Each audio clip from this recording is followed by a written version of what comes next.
the old timer here. Working people, actually, all you people who are not being able to provide yourselves with sufficient income now to live a decent life.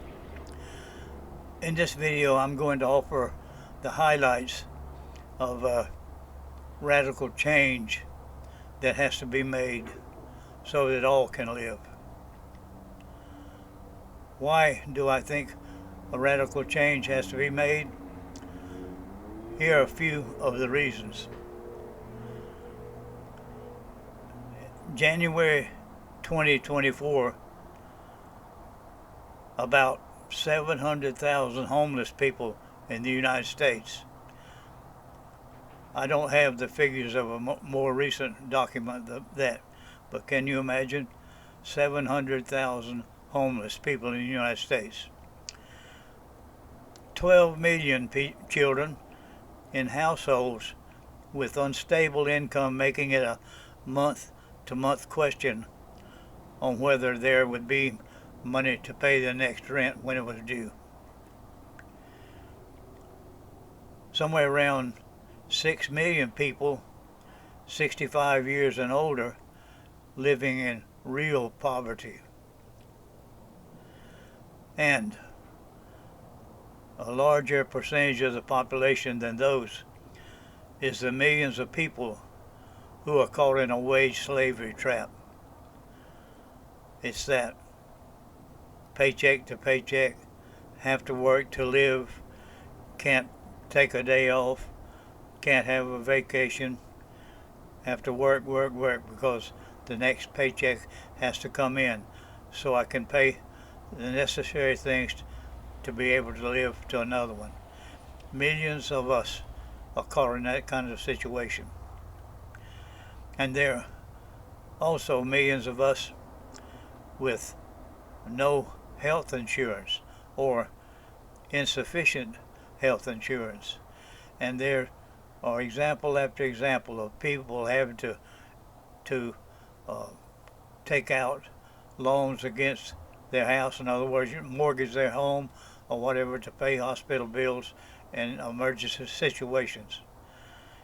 The reason is because we've been suffering a long period of time, ever since the beginning of the Industrial Revolution and factories began to grow.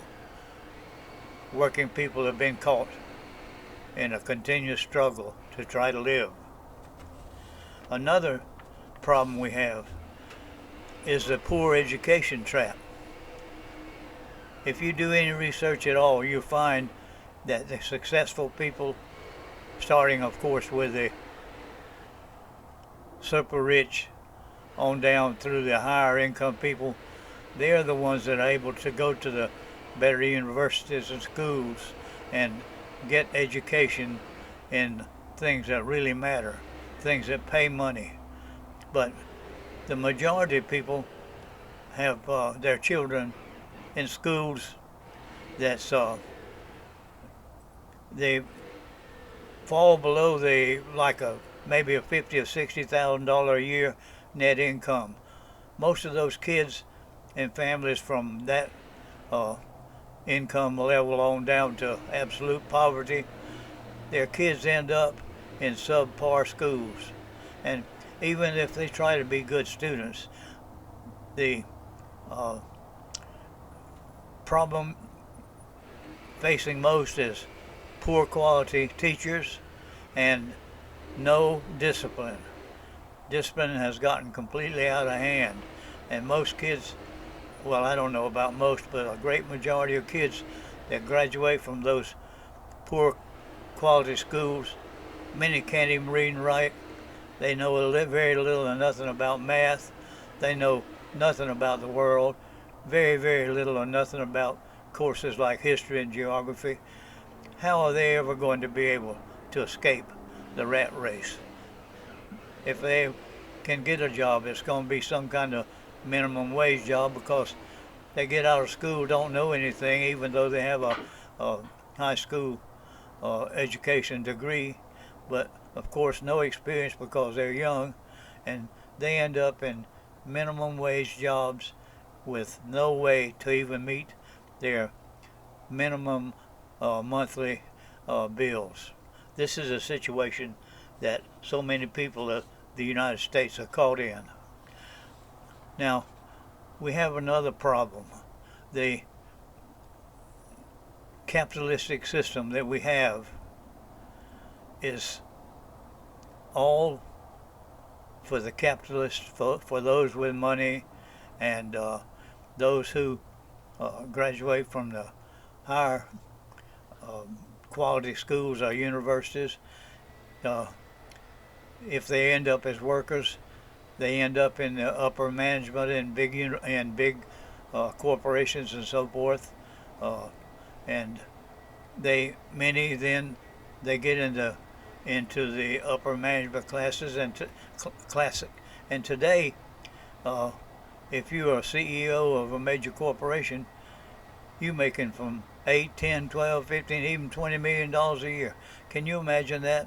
One person even making $12 million a year, and the average worker in the United States with non-college education making maybe at the top end $60,000 a year on down to 25,000, 18,000, trying to support families. This is the cycle that we are all caught in, and then we get into the consumer culture that we have here, and the big banks are not your friend. Not even big banks, all banks. You know, I don't know if you know, but banks, commercial banks, they actually create our money from absolutely nothing. You go in to borrow money, and they say that, well, if you have a credit or collateral, they loan you $1,000.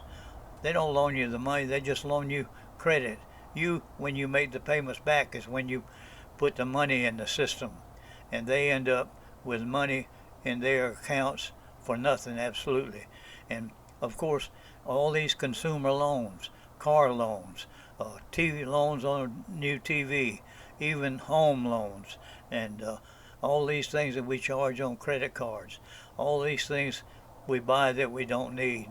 This also is our fault and creates a situation where even what our income is, if we get a raise, we buy more things and more on credit cards. And if you get behind on your credit card payments, end up making minimum payments, then the next month you pay compound interest, and that is eating up your working hour salary. So that's the end. That we working people, we have to be frugal and live within our means, and only until we can get a little wealth in some form behind us or with us, we have to be frugal and don't buy things we don't need. And then I was talking about that, the income inequality. You see, it's a perpetuating thing. Those in the upper echelons of society, they get better educations.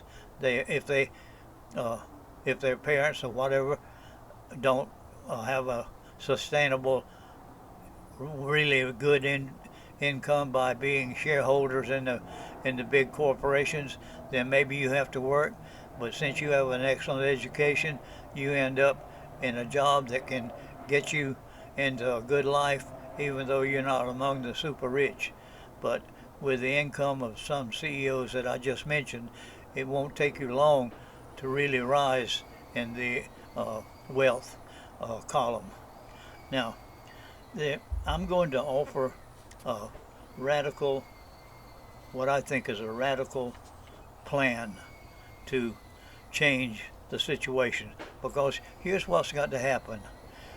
Everyone, no matter if they're on a minimum wage part-time worker, they have to have a sufficient income to be able to live a quality life. They can't be pinned in poverty with no hope of ever having a home or having a family, because they can't even meet their bare uh, the the expenses of their bare uh, necessities by themselves.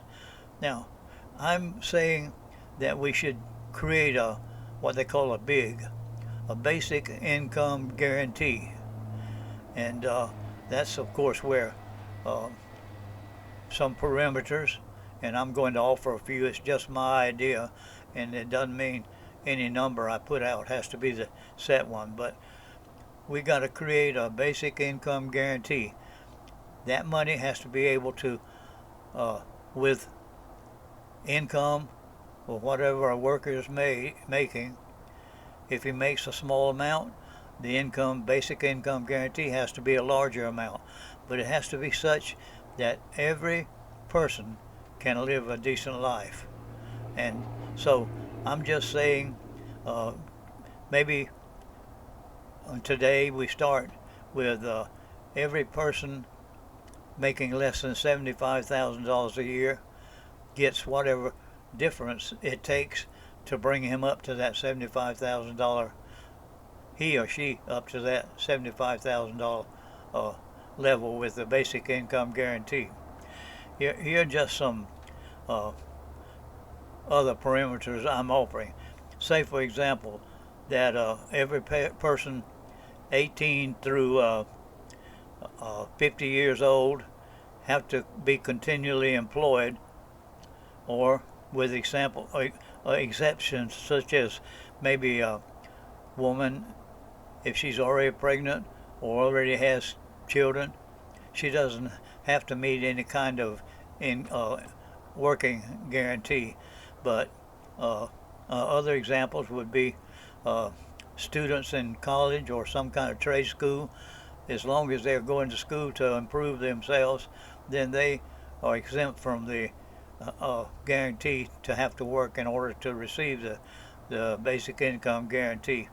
And of course, we'd have to make exceptions for those physically or maybe mentally uh, not able to work. And in order to do, and also another part, we have to we have to make some kind of community work programs where people that are unemployed can't find a job or have been laid off and looking for a job, where all the time they're unemployed, they continue getting that basic income guarantee. If they're already getting some, then if they are not getting any kind of wages per week, then it has to be added to where it brings them up to the level that I suggested before. Now, the other thing, I'm sure that there'd be some other things that we could exclude, but right now, that's what I'm offering is just a kind of a look at how a basic income program could be set up. Now, here's the reason that I'm saying this. It's because the United States is never going to be any different from what it is. Our government is completely under the control of the wealthy. There are not enough of our senators and representatives in the national government, in the U.S. government, that's ever going to pass laws and create programs where everyone can have enough income to live a decent life. That's why we have to try to force them to create that. They're not going to do it on their own. And so many of us have to start contacting our local U.S. representatives and the state senators, and it'll take thousands of us to do it, to put pressure on them to bring bills to the floor and try to get it heard and voted on to become law. Now, I'm justifying. I haven't said what I'm suggesting that basic income guarantee be paid from the net profits of all corporations or entities that have yearly income a certain percent of their net profits, whatever it takes, to fund this basic income guarantee. In other words, I'm saying that the money should come from the corporations or businesses that are making huge profits, and that money has to be set up somehow where the Internal Revenue Service will collect it just like taxes, and the law that has to be made will set up that way to fund the program. Now, here's the justification for taking money from those people. It's first of all, they're using us workers, and they always have everything set up. If they, whatever they're providing, a service or making a product or whatever, they set up how much the raw materials, if they use anything, will cost, the cost of their buildings and labor and transportation, whatever it costs to get it to the market, and then the cost of labor, us. And they are I don't know how often they do it, but they keep it just where the average worker can make just enough money to continue to live and continue to work. And that's what I was talking about in the wage trap. Now, because they keep beating down how much money we can get and taking that part they don't pay us as profit, then actually part of that profit belongs to us in the beginning, because without us, in most cases, they are not going to be able to run a corporation that manufactures or whatever way it produces or whatever they do to make that profit. And if they have to have labor, then we are entitled to our part of the profit they make. And the second reason that we have a right to take part of that profit is because they're wasting the natural resources. In some cases, resources that are irreplaceable. When they're used up, they're used up. And I know that in most cases, many of the corporations, they own the natural resource they're using. But that doesn't matter. They can't use it all up in 1 or 2 generations, because hopefully there'll be generations of us human beings on the future. And anything that they use, they have to be able to replace it or limit the use of it. And since they're using a resource that comes from the earth or whatever, then in the absolute bottom of it is being born on this earth doesn't give anybody a right to own anything. So basically all resources belong to all of us. So if they are making a profit off of some resource, we are entitled to part of that profit. And another thing is they already, many, because we're in a consumer society, and that's where they keep making things, and we say, oh, we need that, so we rush out and buy it. But they make things that only by their obsolescence, planned obsolescence program, that whatever we buy is only lasts a certain length of time. For example, say you go out now and buy one of the new TVs, and you buy it with your credit card. Well, you're still paying on that monthly credit card fee maybe 2 years later, and that TV doesn't work any longer. You see? But all that, then the manufacturing process, the packing and shipping process, and the disposal, all those things create waste that goes into our trash piles that we have. Where I live, there's a trash pile so high that they have lights on to warn airplanes, and I understand that it's 40 city blocks wide and about 60 or 65 city blocks long, and that's trash that's taking up valuable land space, and the trash is coming from all those packaged things that these manufacturers are making and shipping. So in order to get the money, some of the money back in the community from the cost of picking up and processing and piling all that trash, and the taking up of the space that could be used for something else. It makes the community, us as workers, entitled to part of the profit they make.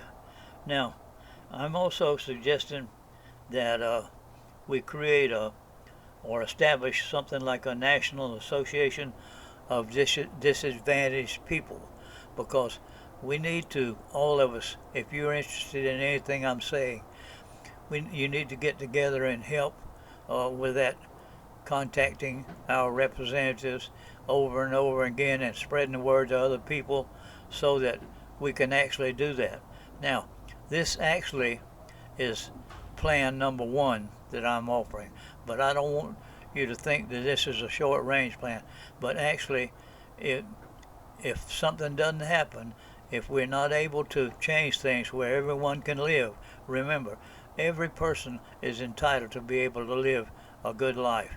I don't mean they have to be wealthy or anything, but they have to be able to live above party and able to have time to enjoy their lives. That's what I mean. And if you're interested in anything I'm having to say, we need to spread the word and try that plan. Now, we need to really put effort into it, because that's the way set up for laws to be made and changes to be made here in the United States.